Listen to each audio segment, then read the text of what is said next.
Ever wonder, the money in my bank account, is it really mine? Not just on paper, not just on the Chase app, but in the real world, when chaos hits, when the system shakes. Would that cash still be yours? Some folks would laugh. They'd say, obviously, it's my money. I worked for it. I deposited it in my savings. I've got the PIN, the statements, the whole deal. But they're missing something big. Today's financial system doesn't play by your rules. It plays by the rules of big shots you'll never see on CNN. And if you don't know their game, you're living in a dream they designed, one that keeps you quiet, compliant, and clueless. When you deposit $10,000 in a bank, you think you're saving. Wrong.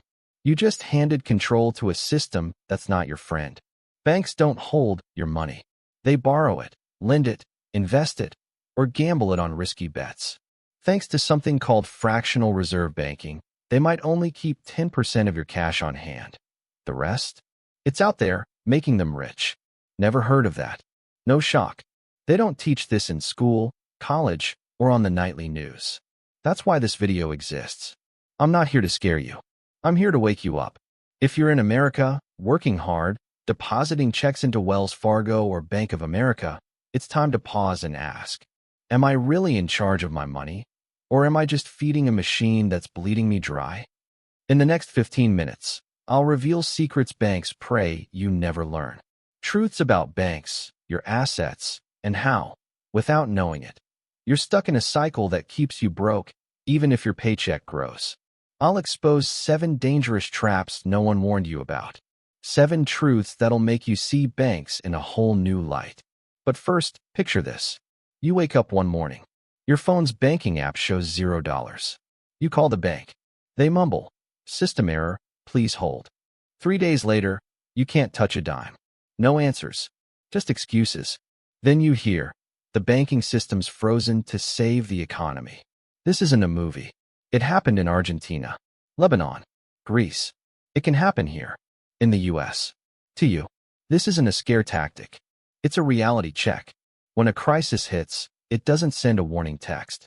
It's sudden, silent. And when you see it, it's too late. But there's hope. You're here. You're listening. You're waking up. And when you know the truth, you can break free. Next, I'll share 7 truths about today's banking system. Truths that could flip how you view money, assets, and financial freedom. This isn't for everyone. It's for those ready to face the facts and fight back. You in? Awesome. Welcome to part 2 of Don't Trust the Bank. The truth about the money you think you own, but don't.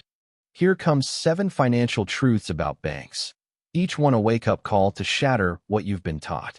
Picture a trusted advisor ripping the curtain off the real financial world. 7 truths banks never tell you. Truth number 1. The money in your account doesn't belong to you. It sounds absurd. You deposit money in the bank. You've got an account, a password. You can transfer or withdraw. So how is that money not yours? The issue lies in the definition of ownership. Under US and Canadian law, when you deposit money, you stop being the owner of that asset. You become an unsecured creditor. That means the bank borrows your money, and if they go bust, you're at the back of the line to get paid after the big creditors. You're not a customer. You're a creditor. You're lending them your money with zero collateral. The irony? You think you're saving, but you're actually an unpaid lender with no leverage. Truth number 2. Your bank money isn't as protected as you think. You've probably heard this one. No worries, my deposits are FDIC insured up to $250,000. But here's the question. How much actual cash does the FDIC have to cover a system-wide crisis? Right now, the FDIC holds about 1% of the total value of insured deposits. That means if 2 or 3 big banks collapse at once, the FDIC runs dry, and you're left waiting for Congress to step in, or maybe you never get paid. In Canada, it's no better.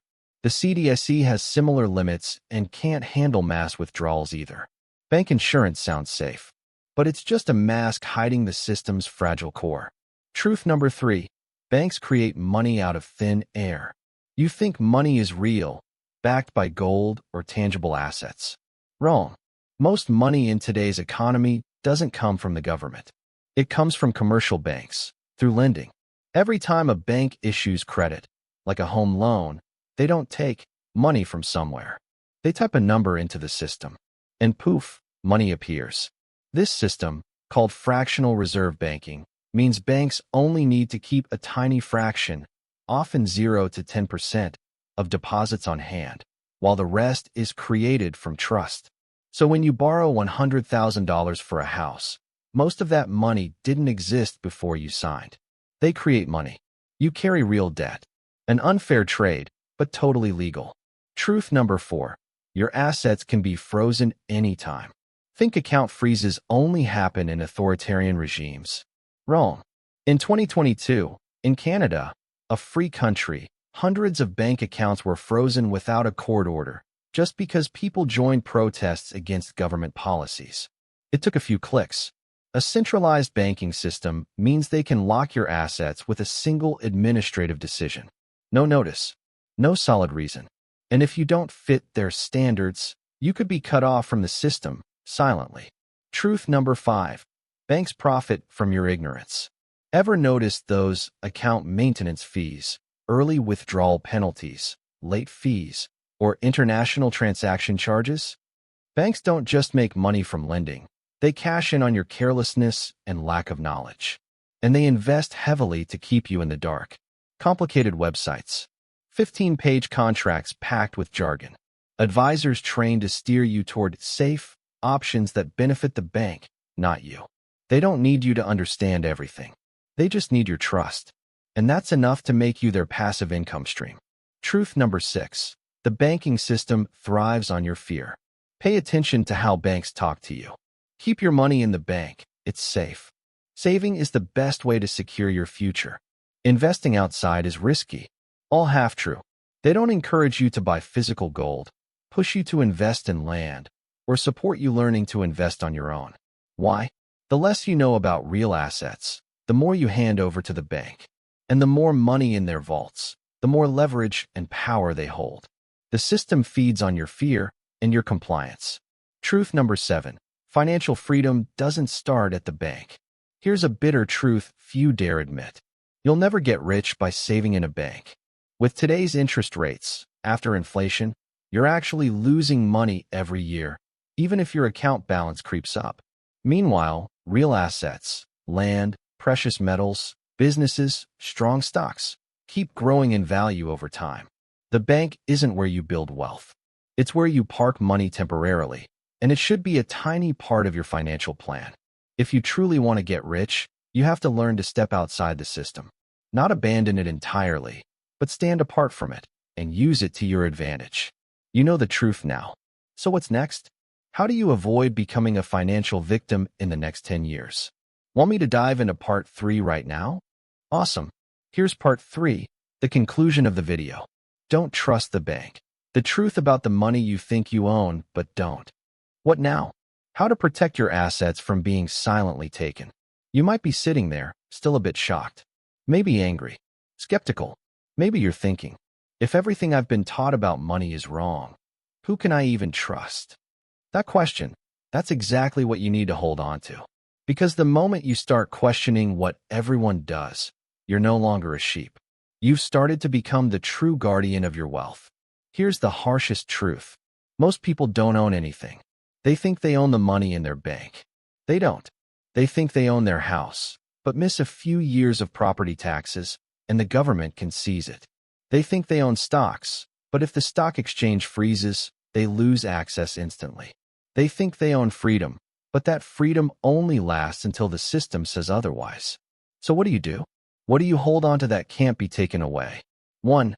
Own physical assets, independent of digital systems.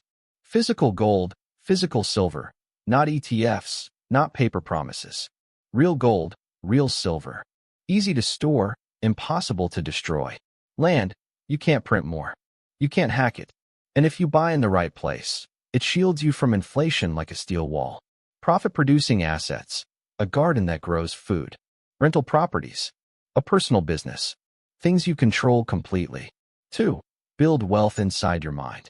If everything's taken, money, accounts, house, but you still have knowledge, skills, an investor's mindset, the ability to earn, you're not poor. You're just hitting reset. So invest in learning. Learn to read financial statements, understand a company's core. Learn to read price charts, grasp market psychology. Learn to spot the difference between a real asset and an asset trap. 3. Don't try to beat the system, get ahead of it. You don't need to pull all your money out of the bank. You don't need to live in a bunker. You just need to know the bank isn't for long-term wealth. It's a pit stop. Take your profits, invest in real assets. Keep just enough cash for 3 to 6 months of living. Build income streams outside the bank, ones that can't be frozen. And most importantly, never let your entire financial future depend on a system you don't control. You can't control inflation, but you can control how you respond to it. You can't stop a bank from failing, but you can stand ahead of it, independent. When you get this, you're already ahead of 90% of people out there. They're still buying the ads. You've got new eyes now. If you see the truth in what this video shared, if it feels real and urgent, then you're ready to step out of the old game. And if you're still here, right now, I know you'll never look at assets the same way again. Don't forget, you don't need to be rich to be free. You just need to know exactly what you're doing and why. See you in the next video, where we'll dig deeper into 10 assets you think are safe, but are quietly making you poorer every day.